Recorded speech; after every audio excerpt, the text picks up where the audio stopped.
Welcome to the root of all success with the Real Jason Duncan, a podcast that explores how the world's most powerful entrepreneurs unlocked success and how their stories can help you do the same. A successful educator turned entrepreneur, Jason has built multi-million-dollar businesses that have been featured in Inc. magazine and Entrepreneur magazine. His life's mission now is helping entrepreneurs live what he calls #the exit lifestyle.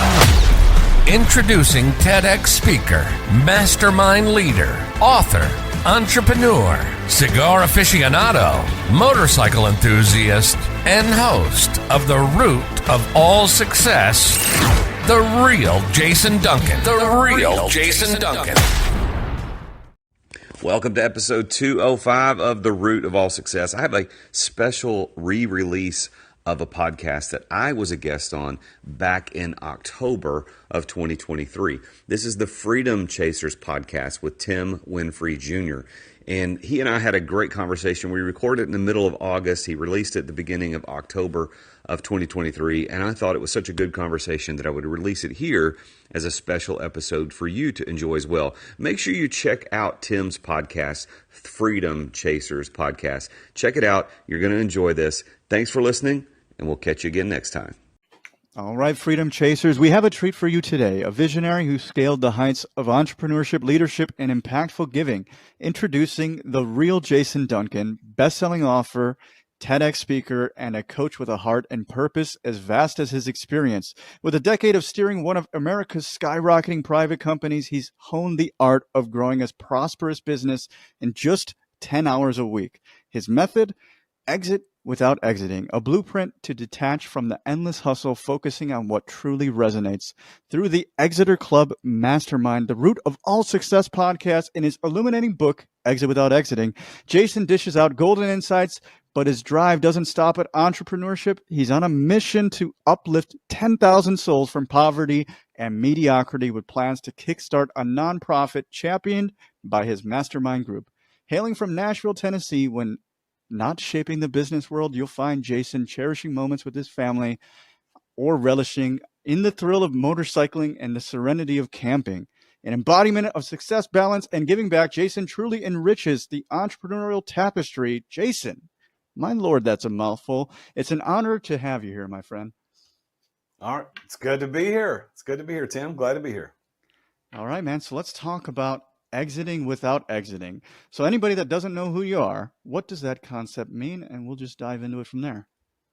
Most entrepreneurs think that, if they think about exiting at all, they think that means selling the company. It's like, hey, this guy exited his company. Well, what does that mean? Well, he sold it.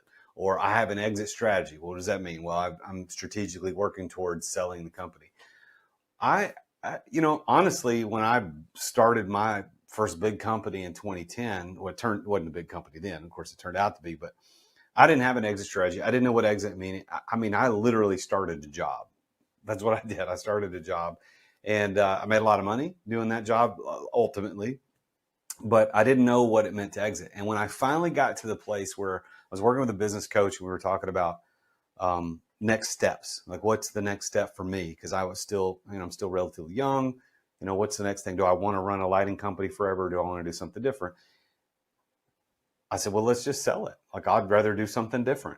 And I found out that my business wasn't really worth anything. Even though I had a 7-figure bottom line, things were going well. I had built a company that was not exitable. Like it wasn't sellable, except I could have sold it for pennies, but I couldn't have sold it for what I thought it was worth because I built it wrong. And that's when I started looking for other ways to exit. And ultimately, I decided to exit without selling. So I got out of the daily operations completely, still maintain control, ownership, financial benefits, tax benefits, etc. And when I did, I said, look, I've exited without exiting. And that just kind of stuck. That phrase, exit without exiting, stuck. And people said, well, can you show me how to do that? And so that's when I started a coaching company, started a podcast, started writing a book, and here we are. Absolutely. So I have to ask, man, how did it feel when you tried to sell this company, you have this 7-figure bottom line, and you found out it wasn't worth nearly what you thought it would be? It was, I guess, because I didn't really have a whole lot of expectations around it. It wasn't like I was, hey man, this company's worth $10 million. Let's go sell it. And then it's like, find out it's like, it's not even worth $1 million or whatever. I didn't do any valuations. I didn't put it for sale, by the way. But so I didn't really have a big expectation, but it was a little bit, I guess, humbling to know that, I'd spent so many years building what turned out to be, while multi-million dollars in revenue, it wasn't a multi-million-dollar value company. So that was a little bit, that didn't feel good. Absolutely. So when building a business now or assisting somebody else building it, are you trying to create ways where it is more valuable on the back end, or is that still something not quite on your mind? You can, if you own a company and you're also the operator, your company is valued 30 to 50% less on the open market than one who's owned by someone who's not operating. That's a hard fact that I now know. So what I do when I work with my clients, I've got a couple clients that are under $1 million in revenue, but most of my guys are doing 3 million and up. I've got some that are, punching really close to 9 figures.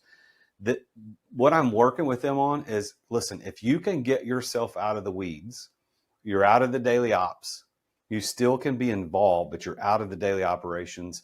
So for example, if you took a 2-month vacation and didn't talk to anybody, your company continues to do what it does.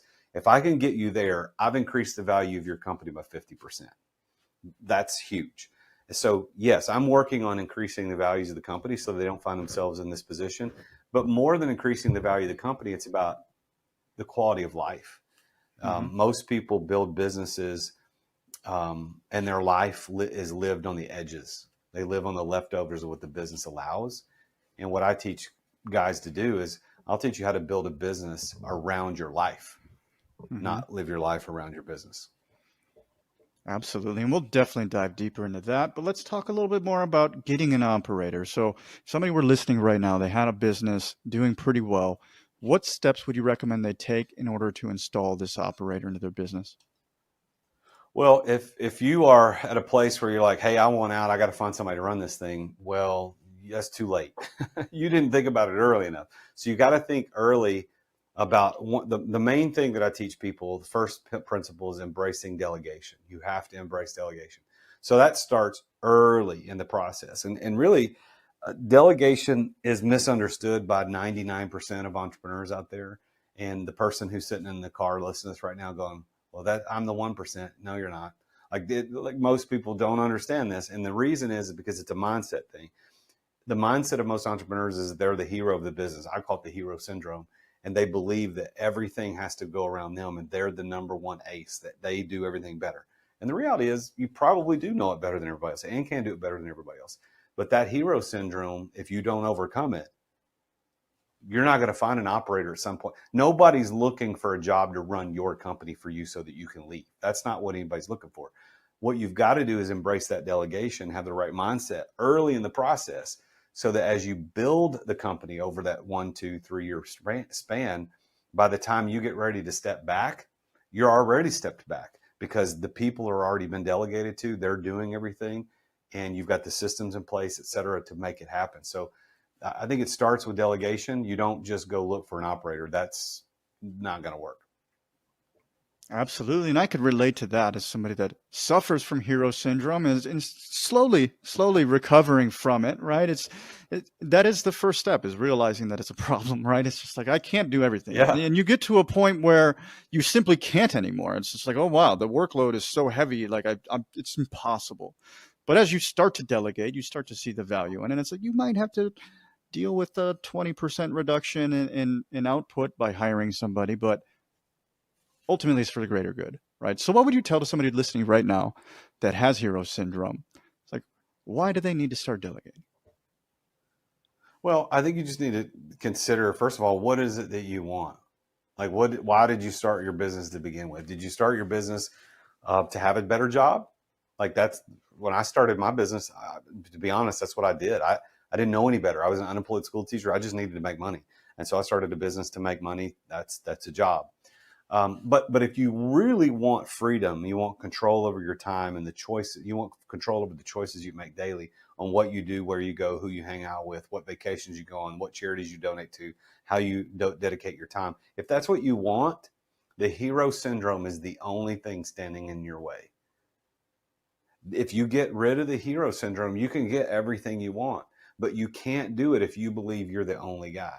Oh, but Jason, it runs around me. I'm the one who knows how to do it. Yeah, I get it. But one time you were an idiot too. You didn't know how to do it, and you eventually figured it out. So let Bob figure it out. Like, give him the opportunity. Tim alluded to the fact that there's a 20% reduction in output. I actually teach in the delegation model to my clients is like, you're looking for someone to do it at 80% of your expectation. 80%. So if you expect 100 of these things to be done in a week, if they hit 80, you should mark that completely off your list. You're never going to do it again. It won't stay at 80. It's going to exceed 100 at some point. I'll tell you the story if you want to know, but I've got a guy that I hired right out of master's graduate school. He got his master's, and I hired him to take over the operations side of my business, because at that point I was doing everything. I was literally carrying a clipboard and a pencil, walking around hospitals and warehouses and counting light bulbs. That's part of the operations, doing an audit. And then I would order the materials and then all that stuff. So I hired him. And at first, his name is Ricky. He's still with me to this day, almost 10 years later. At first, he sucked at it. He's not good at it. He messed up. He screwed up. He didn't order materials correctly. He made mistakes. But had I let myself like step back in and say, when I can't take mistakes, I'd still be counting light bulbs today, and you and I wouldn't know each other. I wouldn't have a book. I wouldn't have a podcast. I certainly wouldn't be a millionaire. None of this stuff would have happened. I had to get over that. I had to get over myself. Absolutely. And I totally understand it. This is actually something I'm overcoming recently, where everything was growing so fast. It's like I had no other choice. But it was still hard. Like I wanted to cry about it. I feel like it's like I like doing things, and I think that's part of it. You start businesses, you like doing what you do, and that's why it grows quickly. And it's like I don't want to pass this thing off yet. And it's like, well, you kind of have to. I just posted this the other day, and it's like I create 2 piles of work now. It's like I can do this forever and delegate, and that's really the only option I have. And what I've done to try to fill that gap is to just start delegating more things. It's like, okay. It's like, this is a thing. It's like the solution is to find somebody else to do it for me and to do this thing. And then I could just grow the business by adding more people to delegate to. And then I could go from a doer to a manager, basically, which is everybody needs to do. So I need to ask this.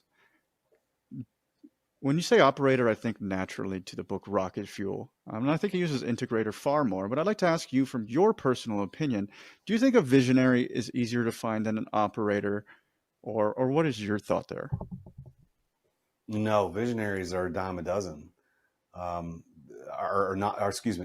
are a dime a dozen. Visionaries are like hen's teeth. You can't find visionaries. Visionaries are very, very difficult to find. Visionary is what the true entrepreneur who builds a business, not a job, that is a visionary. And they're hard to find. A visionary is one. Well, really, let's back up for a second. So let's go back to the former question you asked me about the hero syndrome and operators, et cetera.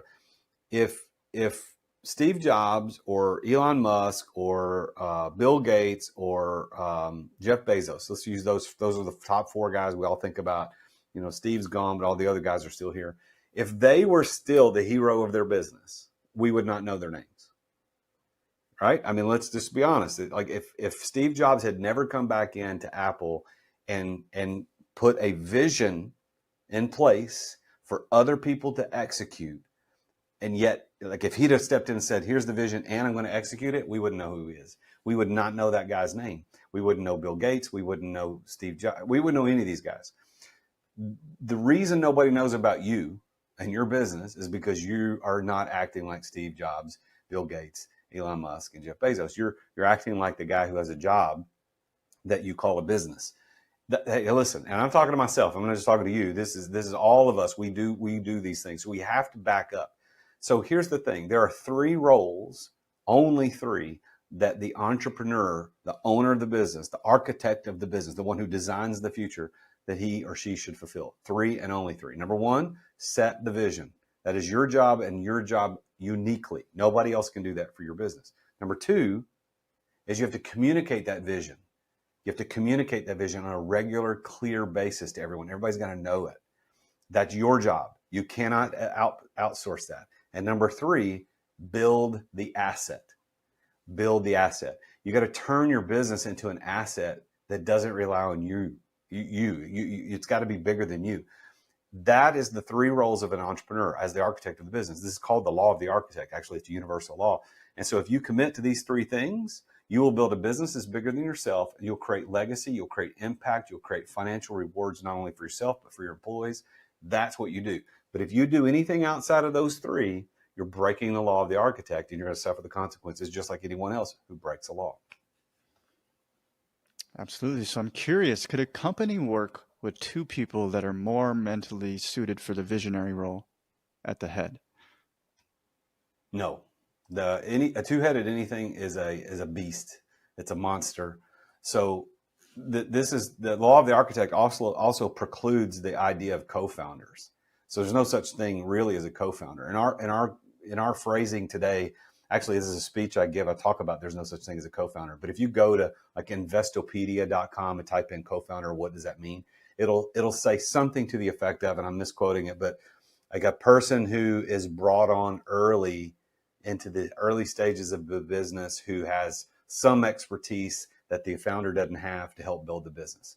Okay, then type in what's a founder. A founder is one who had the vision and the idea of the concept and started and took the risk to build it. So a founder, by definition, is someone who takes the risk, has the vision, and starts it. So a co-founder, by definition, cannot be co-founder because he's not doing the founding. Now, that doesn't diminish the role of a partner who comes in. That's not what I'm talking about.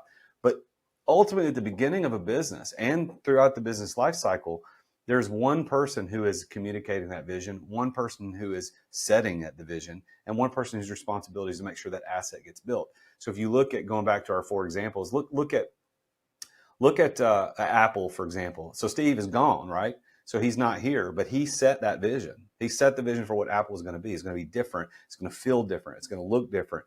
And so he had, what's the guy's name? Ivy, the guy, Joni Ivy, I think it was, anyway. He was one of the chief designers. Then you had Tim Cook, of course, who's now CEO. He had these people who helped him disseminate the vision, but it wasn't their vision. And now Tim Cook's at the helm. Steve's dead. He's gone, but he's still communicating the vision in the way that Steve did it. And he's carrying it on quite nicely, I think. I mean, I'm not an Apple fanboy. I'm a Mac guy. I don't use Apple phones, but I think they're doing okay. So no, it can't be the co-founders. There's not 2 people setting the vision. I guess you could argue, Tim, that I could help my employees can help me communicate it, but it's still ultimately my job to communicate that. Okay, so I mean, that's a great example, Steve Jobs, because if you look all the way back to the beginning in early 80s, it's Steve Jobs and Steve Wozniak, right? But who set the vision? It was clearly Steve Jobs that set the vision. Yeah. Steve Wozniak was the one that really put it in motion, what you might argue, but Steve Jobs set the vision, and that is the role he was supposed to play. Exactly. All right.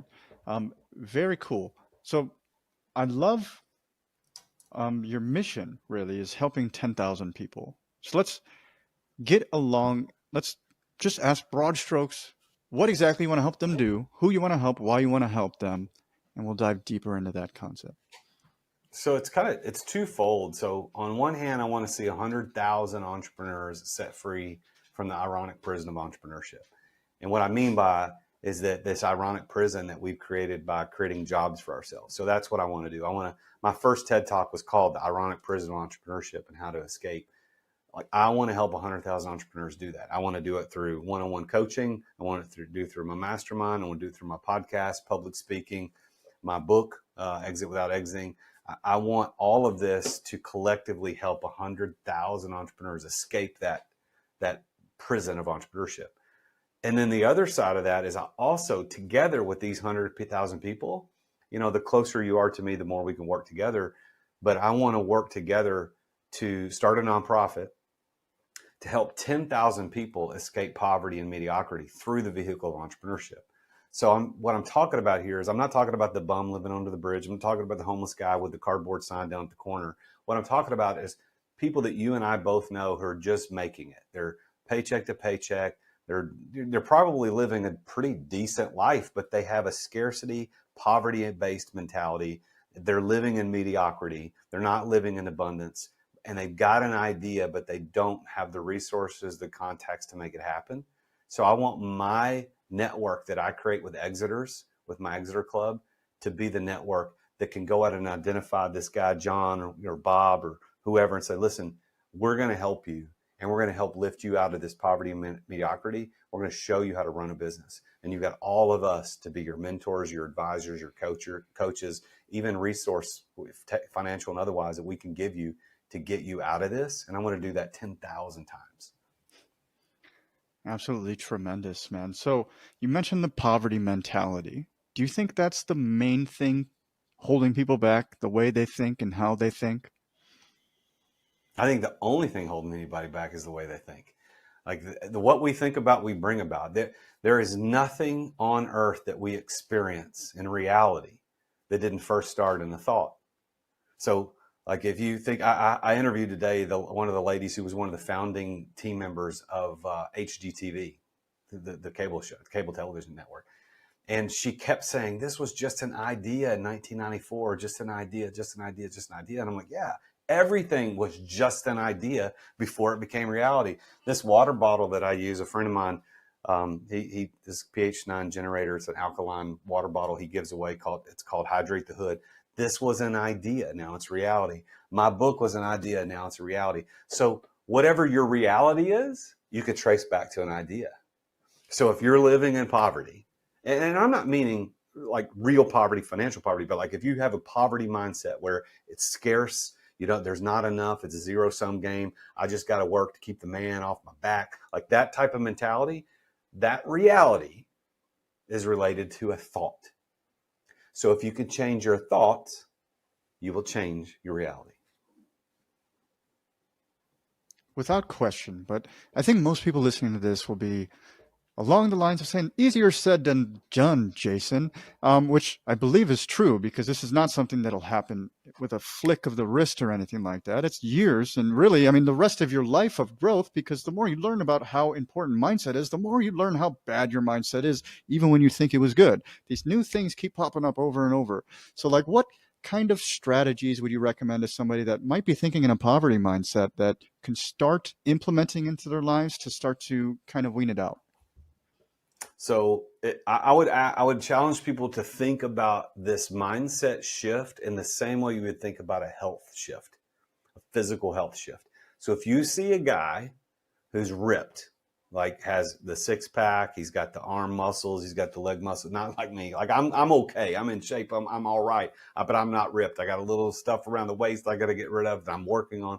But here's the thing: if you see that guy, he didn't make those physical reality changes in his life to go from soft to hard. He didn't move from a little pudgy to six pack like that.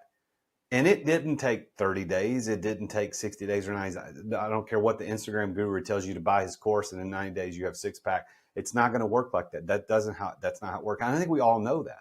If you want to turn your body into a physical specimen of health, it takes time, probably years of time to do that. The same thing is going to happen in your mental mindset. From my experience, I used to think daily affirmations and manifestations was all a bunch of hooey. Like I thought it was BS. I didn't think it was real. And here I am today, a year into a complete 100% deep end of this concept of metaphysics and mindset shifts and affirmations. I am a 100% different person than I was a year ago. My mindset's different. My reality's different. Speaking of physical health, one of the things is I'm affirming that I'm going to lose, a pound a month until I turn 50. That gets me to the weight that I was at when I graduated high school. And I'm doing it. Like I wouldn't have been able to do it had I not made the decision. But how's that? That's not losing 10 pounds in a week. That's not losing 20 pounds in a month. It's 1 pound a month. And I'm consistently doing it. I went for a 6-month checkup at my doctor just recently. And of course they weigh you in and out. And he goes, man, weight's just falling off of you. I said, yeah, what was it last time? And he told me, and what is it this time? And I did the math, like, yeah, 6 pounds down. Actually, it's a little more than 6 pounds. It's like, This works, but it ain't going to happen overnight. This ain't a microwave. Your mindset shift is like a long, slow cooker. It is going to take a while. But dude, when you put meat in a long, slow cooker, when you finally pull it out, it tastes so much better than a microwave burrito. So I want the good taste at the end, and that's where we're heading. Absolutely. And then, as you mentioned, like the Instagram folks that have everything that'll get you rich in 30 days. I mean, that's a great way to pull the red flag out and be like, that doesn't work. Or you're getting the microwave burrito, right? You're not getting something that's real. You're not getting something that's sustainable. You're not getting something that you can build upon. It's just a fad, right? Yep. Yeah, you guys, it is a lot of fads, and that's the challenge with marketing, because see, marketing requires your ability to get someone's attention. These days, everybody needs attention. And if you're a health coach and you say, hey, work with me, and in 24 months, you'll have a completely different body. That is 100% true, but ain't going to sell anything. So I don't really blame them. I mean, we have to say, hey, in 90 days, 30-day transformation. I get it. But I think all of us know down deep that the transformations that we're looking for to live the life that we truly live aren't going to happen overnight. They're not going to happen in 30 days. But just because it won't doesn't mean you shouldn't work towards it. Give yourself 30 days. One of the books I just finished reading is called 3 Magic Words by U.S. Anderson. He wrote it in the 1950s. And a phenomenal book. And one of the things he teaches in there is he says you should do a 30-day mental diet. And I thought, well, this is interesting. What does that mean? He goes, well, a diet is something where you give something up. You restrict yourself for 30 days for the purpose of improvement. That's what a diet is. Don't eat donuts. Don't eat caffeine. Don't smoke cigarettes, whatever, 30-day diet or something. So in a mental diet, he says in 30 days, you are prohibited from dwelling on any negative thought. That doesn't mean you won't have them. You just can't dwell on it. You can't dwell on it. You can't vocalize it for 30 days. I did that a long time ago. I did it before I read the book, and he's 100% right. After 30 days of doing that, you stop being negative. You catch yourself when you think negatively. It just becomes a habit. So consistency outperforms intensity every day of the week. We have to be consistent through this, not intense for 30 days and be done. We have to be consistent over a long period of time. Basically, so anybody listening, if you're looking for the magic pill, it doesn't exist. I mean, you just have to get out there and commit. Consistency over time is going to beat anything. I'm always like, if you go back to the earliest stories that we hear, like the tortoise versus the hare, we've been taught these parables since the very beginning, and nothing has changed really. It's just most people can't commit to what they want to do. So I'm going to dial this back a little bit. You mentioned the entrepreneur's prison, and we need to talk a little bit more about that. Like, why do you think it's so common that entrepreneurs create a prison for themselves? Because I know it happens to almost all of us at some point. You know, that's interesting, Tim. Why is it common?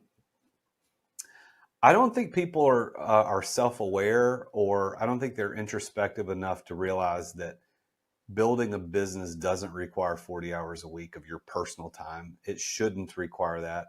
I think if you, I guess you think about it this way. Sometimes people who have poverty mentality looks at the wealthy entrepreneur who spends most of his days driving his expensive sports car, playing golf, or out on his yacht. And they're like, man, that guy, what's he doing? He's never working. Okay, well, he has a business that's producing significant amount of value for the world, or he wouldn't be able to do that. I think we know that intrinsically, that if you build the business the right way, you can have the leisure time. You can have the control over how you make your choices each day. But we get stuck in this monotonous, I got to be there. It goes back to the hero syndrome. I got to be there. I got to do it. I got to do it. If I don't do it, nobody's going to do it. Nobody does it better than me. And we just get stuck in this loop. And we look up one day and we're behind our own bars. We created the prison ourselves. And the worst part about that is we have the key to unlock it and we don't even use it. It's like, all you got to do, there's a few things you do and you can unlock that and walk out of that prison and never go back. So what are those few things, Jason? Well, the first thing we talked about a little bit already is delegation. You've got to embrace delegation. You've got to be able to do it the right way. The second thing is you've got to eliminate stress from your life. And I didn't say manage, I said eliminate. I think you can eliminate it because stress is a killer. So stress not only will affect you physically, it'll affect you mentally, it'll affect you financially, it'll affect you spiritually. But the other thing is, by extension, it affects your business. It'll affect your employees. It'll affect everything. If you've ever done business with a company and you just felt like everybody was on the edge all the time, that's a stressed company led by a stressed leader. So if you can get stress eliminated from that, you can move on to the next step. The next step is making sure you establish the right systems and processes. Most coaches and gurus will tell you, hey, you just got to get systems and processes and you can walk away. No, because if you put a system and process in place without eliminating stress, you have a stress system. And if you haven't delegated it correctly, you're going to end up having to be the one running the system. Sure, you got a system, but you got to do it. So you got to do this, the delegation, then the stress elimination, then the systems. And then fourth and finally is investing in people. You got to learn that your people are the most important investment you're going to make in your business. Without people, you can't have a business that runs without you, because somebody's got to be there to run it. You've got to invest in people financially, emotionally, spiritually. You've got to train them. You've got to let them know that they're valued, then they're important, more important than customers. And that's one thing I've always told my employees in all my companies, is that you are more important than our customer. If I had to make a choice, which I don't usually, but if I had to make a choice between you and a customer, I'm choosing you. Because without you, I can't service the customer. If I choose the customer over you, you quit. Now I don't have anybody to service the customer. My employees are the most important thing. So delegation, stress elimination, systems, and investing in people. And if you follow that circle goes back again, because once you invest in people, then you delegate and you keep, it's just a circle that keeps happening. Absolutely. So I love how important investing people is in this circle that keeps happening, right? So let's kind of dial back to what we were talking about earlier. You mentioned when you first start delegating, you're going to get about an 80% return on what you were doing when you were the one actively producing the role, right? But as you grow your company, it comes to a point where you could hire people far more talented than you ever were in the first place. So it comes to the point where you can actually hire up, where you're hiring more skilled people than you, and then you develop a far more a better team, to put it simply, that will take you to the next level. I'm not at that point yet. I would love to know what that transition looks like. So you want to transition from, help explain me what that transition you're specifically talking about. What are you talking about specifically? Great question. So, I mean, basically, I'm at the point where I'm hiring people that are 80% of me. Like, how do you get from this point, and this might be too broad of a question, so I apologize about that, to the point where you're actually hiring people that are better than you? Well, I don't think you're going to find somebody immediately that's better than you. You develop that person into being better than you. So I'll give you some examples. So when I hired an assistant back almost 9 years ago, I didn't have an office. We didn't have offices at all. Everybody worked from home. Everybody. There was only 2 or 3 of us. And I needed an assistant, and her name is Nina, and she's still with my company to this day, my lighting company. I hired her as an assistant. I met her at a Starbucks because I didn't have an office. We met, talked to her, did the whole thing, ended up hiring her. She's my personal executive assistant. She's working from her home. Eventually, we have an office, bring her in the office, and slowly I started turning more things over to her. Human resource responsibilities, which includes insurance and payroll and all that type of thing. And then turning over bookkeeping responsibilities and producing reports, et cetera. Well, today, she's the vice president of finance and administration. She's better at all those tasks than I ever was or ever desired to be. I don't care to do any of those things ever again. So, but I couldn't, at the time, I didn't have the resources or the expertise to hire somebody who was better than me in all those areas. So I developed someone into it. And she's been with me for, like I said, almost 9 years. Same thing on the sales. I hired a sales guy who came in. He was a good salesman, but he didn't know my industry. So I had to develop him into being a better salesperson than me. Ricky, the guy I've already mentioned, he hired him. I had to develop him. So I think where most entrepreneurs are in the early stages, first 3 to 5 years or so, is you just need to hire and develop, hire and develop, hire and develop. And if you're doing it right, then before long, you don't have anything to do. Now, if you're in a deeper stage of the company, let's say you're doing $50 million a year as a company, you got 50 employees or whatever. Yeah, you probably have the chops now to go out and put an ad and get a headhunter and hire a killer who's been doing it for your competition for a while and you just bring them in. But that's not always going to be the panacea. It's not always going to cure the issue because they come with their ideas. They weren't developed under your ideas. So that's a little bit more of a wild card than developing. So I'd tell you, no matter where you are, if you're on the early stages of that revenue cycle, is hire and develop, hire and develop, hire and develop. Absolutely, because then you're keeping the success internal. And if you get good at developing people, all of a sudden you have a skill at developing people. So then the company keeps growing upwards, essentially, as long as you're able to continue hiring and developing, as you said. Yep. So I'm dialing a little bit back again. You mentioned growing pains a little bit earlier, and I had a guest on just a couple shows ago who had a pretty tremendous journey. She created a paint company, and in 5-6 months, she had 500 wholesalers buying from her. And anybody would say that is an amazing, or not wholesalers, right? She was the wholesaler. She was wholesaling to them, whatever. But anyways, to anybody on the outside looking in, that looks like a tremendous growth thing. It's like, oh my God, you went from 0 to amazing in 5 to 6 months, but nobody's considering all of the stress and pressure that puts on the company to grow that quickly, because you need to become a better leader in order to even have a chance to keep up with all the pressure of all the back end stuff coming after you. So anybody go through growing pains, what would be your recommendations to them in order to try to alleviate them? Because it's tough. Well, I mean, every company's going to have different growing pains. I mean, they're going to grow for different reasons, and they're going to have pains at different points. I don't know the scenario that you're talking about specifically, but I would say if you go in 6 months from no customers to 500 customers in 6 months, or 400 customers, whatever that is, can you physically and technologically keep up with that with the infrastructure that you have now? If you can't, then you're doing everyone, employees, customers, everybody, you're doing them a disservice by taking on new customers. So you've got to manage that growth just like you would anything else. The reason God created us to come out of the womb as a 7-pound baby and then grow into a 200-pound adult is for very obvious reasons how painful it would be if it was anything other than that. Like, you can't just go from 7 pounds to 100 in 5 months. That's not how biology works, for a reason. So your company needs to be seen in that same light, is that you've got to be a loving, caring parent for your baby, your business, and make it grow the right way. Not too fast, not too slow. And for the love of everything that is good, you have to set your baby down and let it walk on its own at some point. You can't carry it everywhere. That analogy continues to get better and deeper as we go on. But I would say in growing pains, you need to identify why the pain is happening. Is it natural? Are we just in a natural growing pain? Are you teething like a little toddler would be? Or did you try to go from 7 pounds to 100 pounds in 5 months? Because if you did, the pain's kind of your fault. And you need to figure out how to back that off a little bit, reduce the customers, because you can't scale that fast unless you have unlimited money and unlimited connections. And I don't know anybody who has both of those. Absolutely.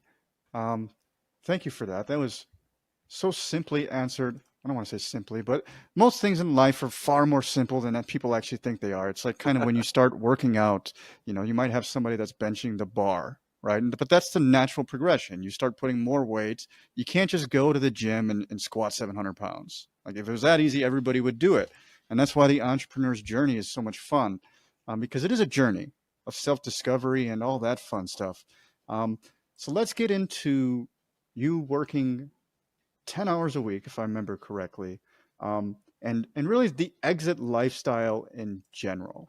Because I know there's so many entrepreneurs that love working, but I think that might be a terrible mindset to have. You don't work to work. You're supposed to build your job around your lifestyle. So what would you say to anybody that loves working, and why should they stop loving working so much? Well, I don't think there's anything wrong with loving working. I think you just need to understand what you're committing to.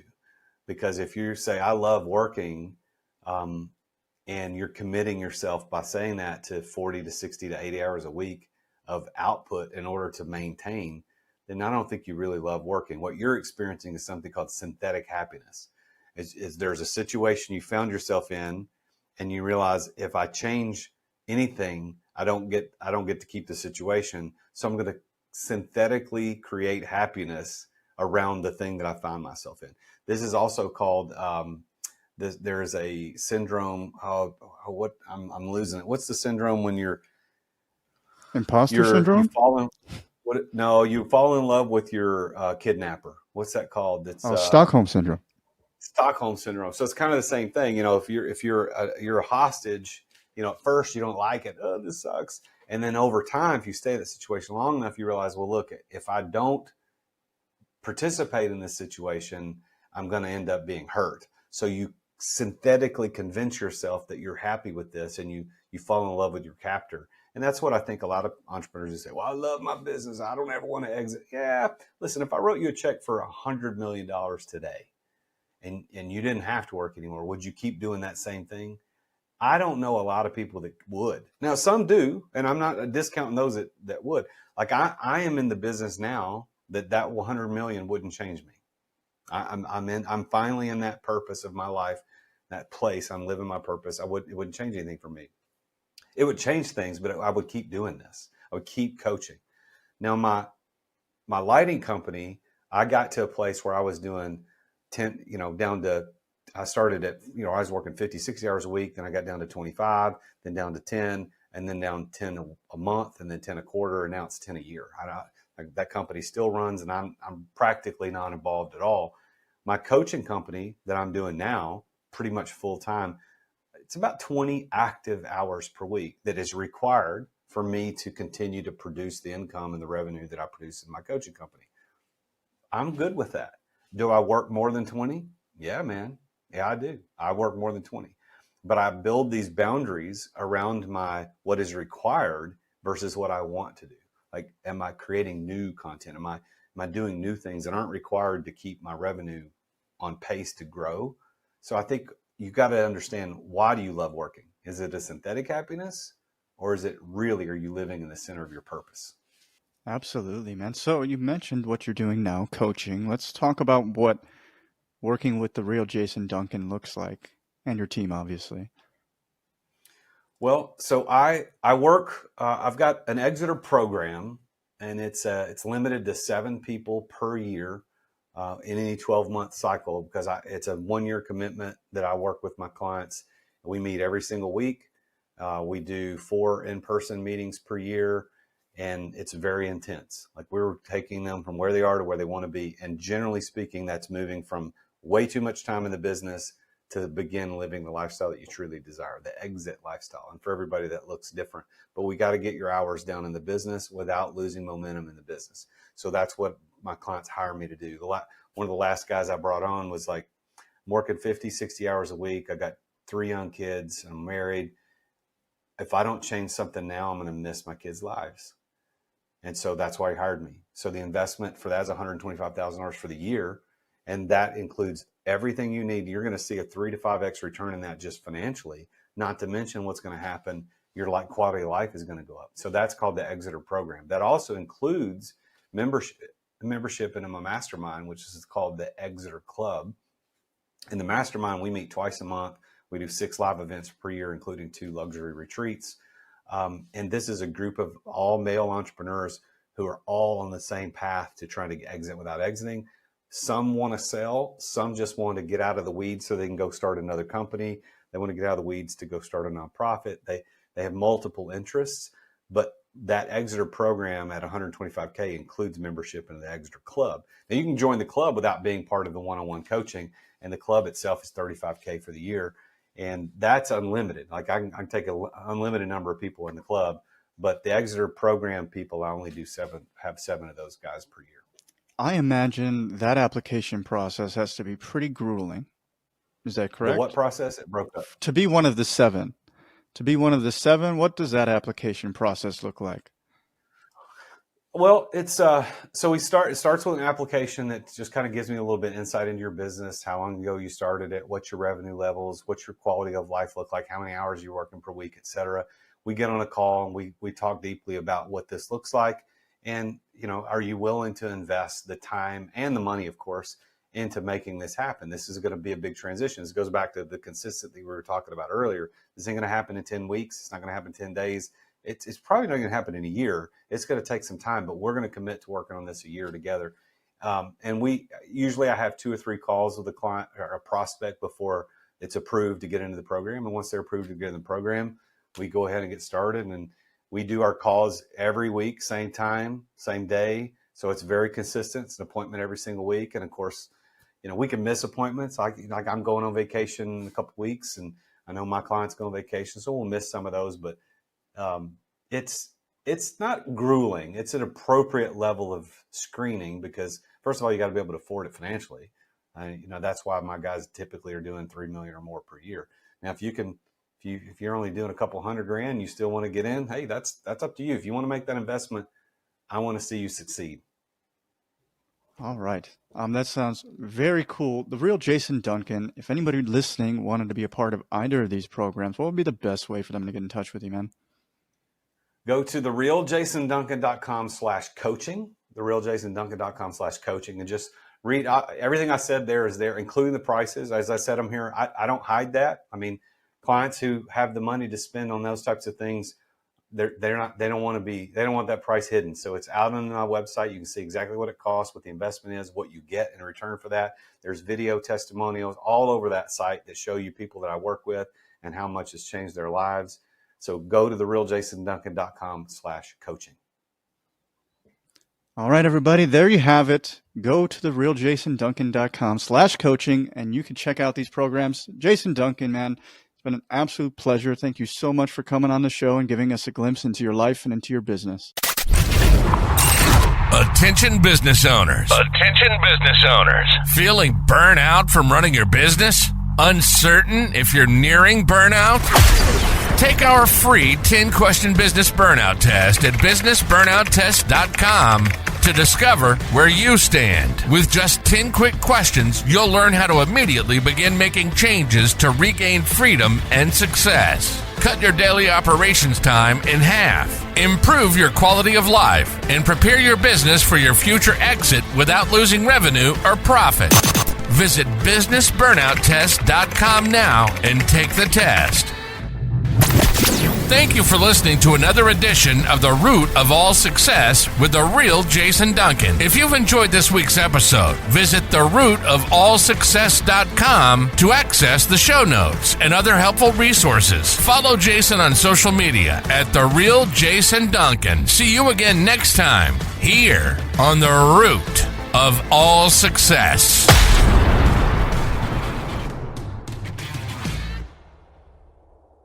This podcast is a part of the C-Suite Radio Network. For more top business podcasts, visit c-suiteradio.com.